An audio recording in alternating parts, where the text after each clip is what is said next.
किसको पता था कि कभी बलून्स बेचने वाला आज बिलियन डॉलर्स की कंपनी खड़ा कर देगा, जो आज की डेट में इंडिया का सबसे बड़ा टायर मैन्युफैक्चरर है। इंडियंस कभी क्वालिटी टायर नहीं बना पाएंगे, ये कहने वाले फॉरेन ब्रांड्स को एमआरएफ ने न सिर्फ अपने देश से निकाल फेंका, बल्कि उनके ही देश में जाकर आज उनसे ही कॉम्पीट कर रहा है। आज के बाइक्स, कार्स, बस, ट्रक्स एंड जेसीबी के साथ साथ इंडियन एयरफोर्स के सुखोई एयरक्राफ्ट का भी टायर बनाता है। साल 2011 से 2021 तक एमआरएफ का शेयर प्राइस 12 गुना तक बढ़ चुका था। यानी कि अगर आप 2011 में एमआरएफ का 1 लाख का शेयर लेते तो 2021 तक आपके पास 12 लाख रुपए होते। और ये भी बताते चलो कि एमआरएफ का शेयर आज की डेट में इंडिया का सबसे महंगा शेयर है। आज इन्होंने इंडिया के टायर मार्केट का 25% शेयर पर कब्जा कर रखा है। साथ ही ये 65 से ज्यादा देशों में अपने टायर्स को एक्सपोर्ट करता है और इसका केवल विदेशों से ही $3 बिलियन यानी कि करीब 25,000 करोड़ रुपए का रेवेन्यू जनरेट होता है। लेकिन सवाल तो ये उठता है कि कैसे एक बलून बेचने वाले ने दुनिया का दूसरा टफेस्ट टायर बनाने वाली कंपनी को हरा कर दिया, वो भी तब जब इंडियन मार्केट में फॉरेन ब्रांड्स का दबदबा हुआ करता था। और वो कौन सी स्ट्रेटजीज थी जिसके दम पर एमआरएफ ने न सिर्फ इंडिया में बल्कि विदेशों में भी झंडा गाड़ा। जिस साल था 1979, जिसमें एमआरएफ का official name Madras rubber factory रखा गया था, लेकिन इससे पहले इस कंपनी का नाम मैन्सफील्ड टायर एंड रबर हुआ करता था और 1956 के लास्ट क्वार्टर से इस कंपनी ने टायर बनाना शुरू किया था। लेकिन ये कहानी शुरू होती है आजादी के पहले से। जैसा कि हम सबको पता है कि भारत को आजादी काफी मुश्किलों से मिली थी और लोगों से छोटा बड़ा जितना भी हो पाता था वो आजादी की लड़ाई में साथ देते थे। ऐसे ही एक बैंक और न्यूज़पेपर की ऑनर अंग्रेजी हुकूमत के खिलाफ अपने न्यूज़पेपर्स में छापा करते थे एंड उनके इसी काम को देखते हुए हुकूमत ने उनकी पूरी संपत्ति जब्त करने के साथ ही उनको 2 सालों के लिए जेल में डाल दिया। ये इंसान कोई और नहीं बल्कि एमआरएफ के फाउंडर के.एम. ममेन मप्पिलाई की फादर थे। ममेन केरला की एक क्रिश्चियन फैमिली में जन्मे हुए थे। बचपन से ही वो एक एम्बिशियस लड़के थे और कभी भी बड़ा सोचने से नहीं डरते थे और उनकी यही क्वालिटी आगे चलकर उनको बड़ा आदमी बनाती है। जब उनके फादर को जेल में डाला गया था तब वो मद्रास क्रिश्चियन कॉलेज में पढ़ाई कर रहे थे एंड उस इंसिडेंट के बाद उन्हें काफी मुश्किलों का सामना करना पड़ा और जैसे जैसे करके वो कॉलेज से ग्रेजुएट कर पाए। अब उनके फैमिली की जिम्मेदारी उनके सर पर आ चुकी थी। शुरुआती समय में वो मार्केट से बलून खरीदते और उनमें हवा भरकर bus stand and railway station पर जा जाकर बेचते थे। इस काम से उनका उनके फैमिली का जैसे जैसे गुजारा हो रहा था, लेकिन वो इससे खुश नहीं थे क्योंकि उनको तो कुछ बड़ा करने की भूख थी। इसलिए 1946 में अपनी वाइफ के साथ मिलकर उन्होंने एक छोटा सा बलून मैन्युफैक्चरिंग हब सेटअप किया, जहां वो अब खुद से बलून बनाते और फिर इसमें हवा भरकर मार्केट में बेचते। उनका ये बिजनेस काफी अच्छा चल रहा था एंड अब वो पहले से ज्यादा मार्जिन कमा पा रहे थे। कुछ सालों तक ट्राई बलून्स बनाते बनाते उन्हें एक आइडिया आया। उन्होंने सोचा कि बलून भी रबर से ही बनती है और टायर्स भी, तो क्यों ना ट्राई बलून्स बनाने के अलावा टायर्स भी बनाना शुरू कर दिया जाए।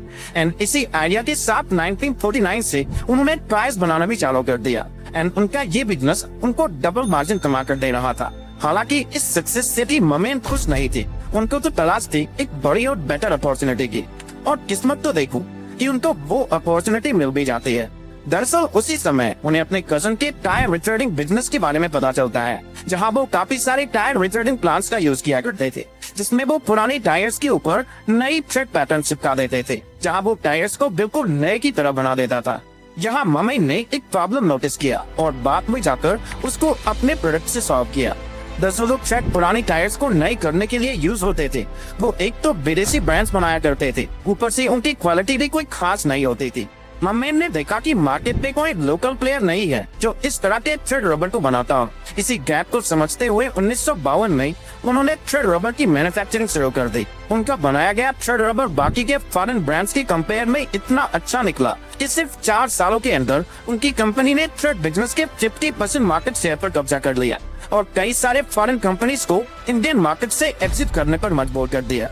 इतने कम समय में इंडिया के इस मार्केट पर राज करने के बाद ममेन ने डिसाइड किया कि क्यों ना वो पूरी टायर ही बनाना शुरू कर दे।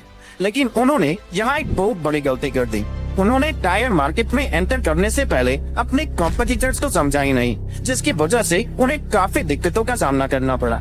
दरअसल बात ये थी कि ममेन को थ्रेड रबर बनाने का एक्सपीरियंस तो था, जिससे वो टायर भी बना सकते थे, लेकिन क्वालिटी टायर बनाने के लिए उन्हें कोई फॉरेन ब्रांड की टेक्निकल सपोर्ट की जरूरत थी। कई सारी कंपनी से बात करने के बाद अमेरिका की एक कंपनी सामने आती है जिसका नाम था मैन्सफील्ड टायर एंड रबर। ममिन ने उनके साथ टेक्निकल कोलैबोरेशन करके उनकी टेक्नोलॉजी को यूज करना शुरू कर दिया एंड अब ये क्वालिटी टायर बनाकर इंडिया में मैंसफील्ड टायर एंड रबर के नाम से बेचना शुरू कर देते हैं। लेकिन उसके बाद अब असली प्रॉब्लम शुरू होती है। मैंसफील्ड टेक्नोलॉजी से बने टायर्स अमेरिका के लिए तो अच्छे थे, लेकिन इंडियन कंडीशंस के लिए ये बिल्कुल भी सुटेबल नहीं थे। और इसी बात का फायदा उठाकर एग्जिस्टिंग कॉम्पिटिटर्स ने ये बोलना शुरू कर दिया कि इंडियन कंपनी टायर बनाने के लायक ही नहीं है। दरअसल उस समय इंडियन टायर मैन्युफैक्चरिंग इंडस्ट्री पर डनलॉप, फायरस्टोन और गोडyear जैसे 3 मल्टीनेशनल कंपनीज इस हद तक डोमिनेट कर रहे थे कि टायर का प्राइसिंग, प्रोडक्शन और यहाँ तक कि सप्लाई भी खुद से ही डिसाइड करते थे और किसी भी नए प्लेयर को मार्केट में उतरने ही नहीं देते थे। बाई चांस मैनफील्ड जैसा कंपनी आ भी जाए तो ये उसको बदनाम करके मार्केट से आउट कर देते थे। लेकिन एमआरएफ हार मानने वालों में से नहीं था। दरअसल तीनों मल्टीनेशनल ब्रांड्स में डनलॉप सबसे बड़ा प्लेयर था। डनलॉप इंडियन गवर्नमेंट से ऑर्डर्स लेने के मामले में सबसे ज्यादा आगे था और एमआरएफ को गवर्नमेंट का थोड़ा ही ऑर्डर दिया जाता था। डनलॉप एक अनफेयर कंपटीशन कंडीशन क्रिएट कर रहा था, जो कि देखा जाए तो अनफेयर कंपटीशन न सिर्फ बिजनेस के लिए बल्कि पूरे देश के लिए ही घातक हो सकता है। वो इसलिए क्योंकि स्पॉट के टाइम पर ज्यादा पैसे डिमांड करके या फिर सप्लाई कट करके ये कंपनीज देश का फायदा उठा सकती हैं। ये सब देखकर इंडियन गवर्नमेंट ने मार्केट में फेयर कंपटीशन का माहौल क्रिएट किया और अपने होम ग्रोन कंपनीज को सपोर्ट करना शुरू किया। एमआरएफ ने मार्केट में अच्छा खासा शेयर पाने के लिए अपनी एड़ी चौथी एक कर दी थी। दरअसल इस कंपनी ने इंडियन रोड्स के अकॉर्डिंग टायर बनाने के लिए साल 1963 में अपना रबर रिसर्च सेंटर सेटअप किया और कुछ ही दिनों में इसने ये टायर बना भी लिया। शुरुआती दिनों में ये कंपनी टायर्स को B2B फॉर्मेट में बेचा करती थी, लेकिन उन्हें रिटेल सेगमेंट में भी एंट्री लेना था। लेकिन उसमें सबसे बड़ी प्रॉब्लम ये थी कि OEM कंपनीज एमआरएफ की टायर्स को यूज करते ही नहीं थे।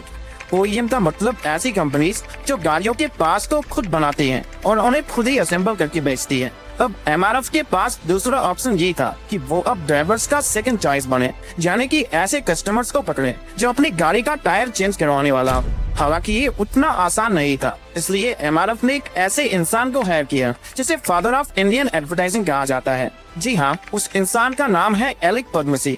अगर आप इनको नहीं जानते तो मैं आपको बता दूं कि ये वही इंसान है जिसने बजाज, सर्फ और फेयर एंड हैंडसम का फेमस एड कैंपेन बनाया हुआ था।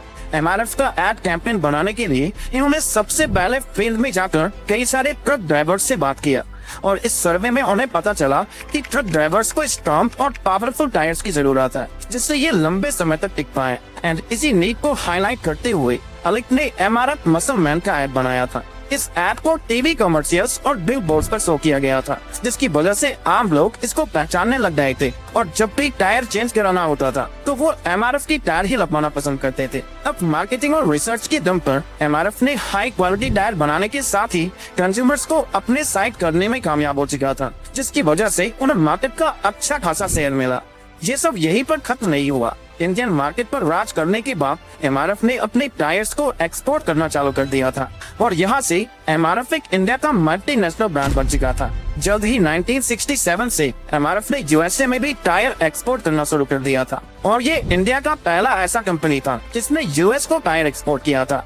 कभी खुद के देश में फॉरेन ब्रांड से हार जाने वाला आज उनके ही देश में उनसे ही कॉम्पीट कर रहा था। अब साल 1970 आ चुका था और इंडिया का ऑटोमोबाइल सेक्टर ग्रो कर रहा था। अब पहले के मुकाबले इंडिया की सड़कों पर काफी सारी गाड़ियां चल रही थी। इसी साल एमआरएफ ने गाड़ियों की बढ़ती हुई डिमांड को देखते हुए केरला के कोट्टयम में अपना दूसरा प्लांट भी स्टैब्लिश कर दिया। 1973 में अब एमआरएफ ने नायलॉन टायर्स को भी डेवलप कर लिया था, जो सस्ता के साथ साथ टिकाऊ भी थे। नायलॉन टायर्स का डेवलपमेंट एमआरएफ के लिए एक ग्रेट स्ट्रेटजी साबित हुआ, जिसकी वजह से एक तरफ तो फॉरेन ब्रांड्स मार्केट से एग्जिट कर गए और दूसरी तरफ इंडियन कंडीशंस में नायलॉन टायर्स ज्यादा सुटेबल थे। देखा जाए तो एमआरएफ शुरुआती दिनों में केवल बस और ट्रक्स का टायर बनाता था, लेकिन नायलॉन टायर्स के आते ही इसने पैसेंजर कार्स के सेगमेंट पे भी एंट्री मार ली।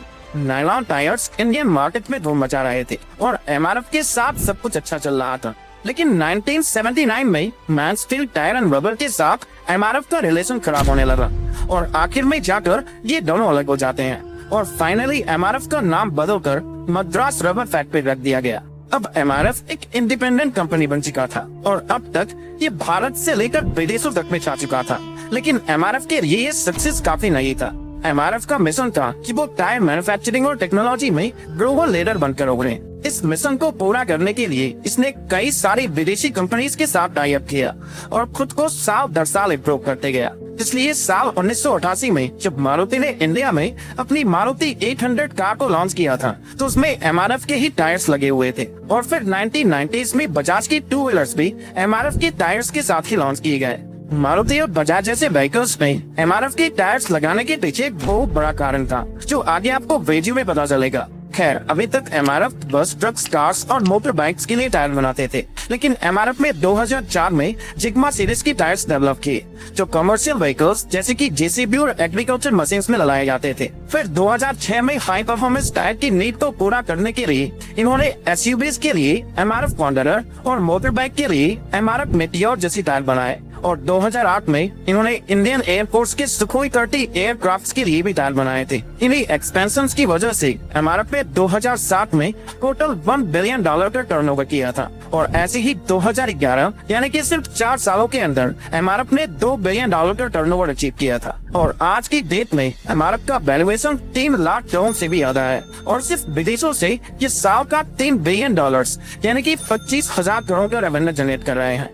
एमआरएफ टायर्स के बिजनेस में तो धूम मचा ही रही थी, लेकिन वो इस बिजनेस को अब डाइवर्सिफाई करने का सोचते हैं एंड इसलिए 1989 में एमआरएफ दुनिया का सबसे बड़ा toy manufacturing brand Hasbro international के साथ कोलैबोरेशन करता है और उसी साल एक ऑस्ट्रेलियन ब्रांड के साथ मिलकर इंडस्ट्रियल पेंट्स भी बनाने लगता है। और यहाँ तक कि एक इटली की कंपनी के साथ मिलकर कन्वेयर बेल्ट जो कि आप एयरपोर्ट्स पर देखते हो वो भी बनाना शुरू कर देते हैं।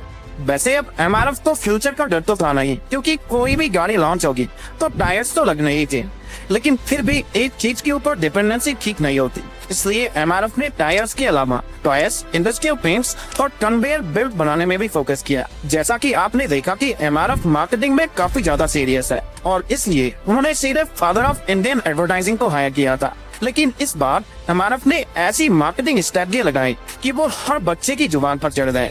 दरअसल एमआरएफ ने अपनी मार्केटिंग के लिए इस बार क्रिकेट को चुना था। उसमें भी उन्होंने अपना लोगो पहले सचिन और उसके बाद विराट कोहली के बैक पर लगाया। लेकिन सचिन और विराट ही क्यों? इस पर एमआरएफ का कहना था कि वो खुद अपने फील्ड के बेस्ट हैं, तो उनका लोगो भी क्रिकेट के बेस्ट प्लेयर पर ही लगना चाहिए। लेकिन ये पूरी सच्चाई नहीं थी, बल्कि इसके पीछे एमआरएफ का एक मास्टर स्ट्रोक था जिसकी वजह से उन्होंने मारुति और बजाज को अपनी तरफ अट्रैक्ट किया था। बात कुछ ऐसी थी कि सचिन या फिर विराट को एमआरएफ वाले बैट से खेलते हुए देखकर गली मोहल्ले के बच्चे एमआरएफ लोगो वाले बैट्स खरीदते थे और जब यही बच्चे बड़े हो जाएंगे तो वो एमआरएफ का टायर वाली ही गाड़ी खरीदेंगे। यानी कि एमआरएफ का नाम बचपन से ही लोगों के दिमाग में भरा गया था एंड इसे कहते हैं master stroke long term planning. इस अंदर की बात को जानकर Mahindra, Tata Motors, general Motors और यामाहा जैसे बड़े ऑटोमोबाइल ब्रांड्स भी एमआरएफ के साथ कोलैबोरेट किए। अब एमआरएफ के अच्छे दिन चल रहे थे, लेकिन बड़े लेवल पर कंपटीशन में सर्वाइव करने के लिए उन्हें और भी रिसर्च करने की जरूरत थी। इसलिए साल 2016 में एमआरएफ ने चेन्नई में रिसर्च एंड डेवलपमेंट सेंटर खोला जहाँ वे एडवांस टायर टेक्नोलॉजी और मटेरियल्स बनाने पर फोकस करते थे। दोस्तों, आपको जानकर हैरानी होगी कि एमआरएफ को 2024 तक 14 बार जेडी पावर अवार्ड से नवाजा गया है। आपको बता दो कि JD power award automobile industry का सबसे बड़ा अवार्ड है और ये उसी को दिया जाता है जो अपना प्रोडक्ट क्वालिटी और कस्टमर सेटिस्फेक्शन मेंटेन कर पाता है। दोस्तों, ये कहानी हमें सिखाती है कि कैसे अपने मन में स्ट्रॉन्ग चाह रखने से कोई भी आदमी मल्टीनेशनल कंपनी को भी हरा सकता है, न सिर्फ अपने देश में बल्कि उनके देश में जाकर। एमआरएफ के फाउंडर ममेन जी के इन्हीं कंट्रीब्यूशंस की वजह से उन्हें 1993 में पद्मश्री अवार्ड से भी सम्मानित किया गया था और इस अवार्ड को पाने वाले वो साउथ इंडिया के पहले इंडस्ट्रियलिस्ट बने। बाकी अगर आप जानना चाहते हैं कि आप लोगों की कंपेयर